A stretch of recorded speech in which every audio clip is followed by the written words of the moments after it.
तेव्हा काय सांगा. मग त्यांना काय मागणी करायची तो त्यांचा प्रश्न आहे. त्यांची मागणी कशी पूर्ण करायची हा सरकारचा प्रश्न आहे. आणि आम्हाला आमच्या संविधानिक अधिकाराचं रक्षण करायचं आहे. असं त्रिकूट या महाराष्ट्रामध्ये उभं झालेलं आहे.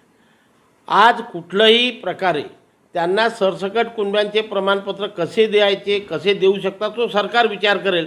आम्ही म्हणतो की सरसकट कुटुंबांचे प्रमाणपत्र देता येत नाही ना. सरकारला तो अधिकार आहे, न्यायालयाला तो अधिकार. ज्यांची कागदपत्र सापडली, ज्यांच्या नोंदी सापडल्या त्यांना आमचा विरोध नाही, कारण तो प्रचलित नियम आहे. पण ज्यांच्या नोंदी नाही सापडल्या त्यांना सरकार किंवा न्यायपालिका सरसकट कुटुंबांचे प्रमाणपत्र देऊ शकत नाही आणि ते आम्ही देऊ देणार. मध्ये गैरसमज होतो आहे की हे बघा, म्हणजे परवाच असं सांगण्यात आलं मीडियाच्या मार्फत की 35 लाख नोंदी आतापर्यंत सापडल्या. आता या 35 लाख नोंदींचं वास्तव काय आहे?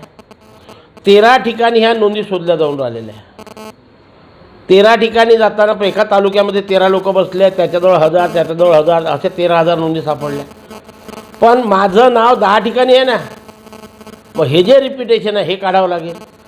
आणि हे काढल्यानंतर जो एक्झॅक्ट फिगर राहील की समजा 8,000चा आला, 8,000पैकी 7,900 किंवा 8,000 लोकांनी प्रमाणपत्र ऑलरेडी घेतलेले आहे. आपल्या वर्धा जिल्ह्यात सांगा कोण असा माणूस आहे की ज्याच्याजवळ 1948 ते 67मध्ये कुटुंबाची नोंद आहे आणि त्यानं प्रमाणपत्र घेतलं नाही? ह्या नोंदी केव्हाच्या शोधून राहिले? 1948 ते 1967. आणि त्याच्यामुळे हे जी आकडेवारी सरकारद्वारे किंवा त्या समितीद्वारे घोषित केली जाते हे पूर्णतः मराठा समाज आणि ओबीसी समाजाची दिशाभूल करणारी आहे. मी अशा प्रकारे मागणी केली आहे शिंदे समितीकडे की तुम्ही जे आकडे घोषित करता याची स्क्रुटिनी करा.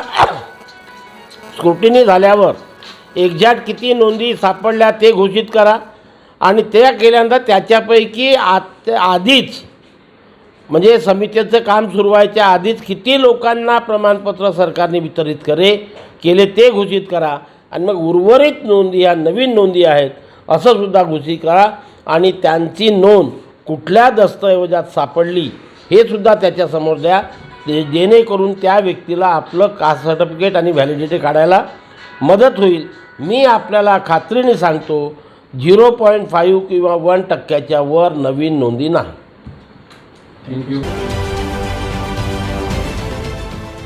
देश विदेशातील प्रत्येक घडामोडींचे लाईव्ह अपडेट मिळवण्यासाठी आता साम टीव्हीच्या सर्व सोशल मीडिया प्लॅटफॉर्मला लाईक, फॉलो आणि सबस्क्राईब करा.